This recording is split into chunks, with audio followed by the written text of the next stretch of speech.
হচ্ছে গণতান্ত্রিক অধিকার, যে যার মত পার্থক্য সে তার ভোটদানের মাধ্যমে মতভেদ প্রকাশ করবে।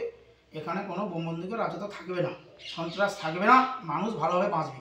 সবচেয়ে বড় কথা আমাদের ভাবতে হবে যে আমাদের জননেত্রী মমতা বন্দ্যোপাধ্যায়, মাননীয় মুখ্যমন্ত্রী, তিনি সবসময় উন্নয়ন নিয়ে ভাবেন, শান্তি নিয়ে ভাবেন, অশান্তি নিয়ে তিনি ভাবেন না। যেখানে এত উন্নয়ন আমাদের হচ্ছে, মানুষের কাছে আমরা পৌঁছে যাচ্ছি, দোরগোড়ায় পৌঁছে গেছে আমাদের উন্নয়ন, সেখানে অশান্তির কোনো বাধাবরণ এখানে হবে না আশা করি। এবং বিগত পঞ্চায়েত ইলেকশনেও হয়নি, তার প্রমাণ আপনারা পেয়েছেন।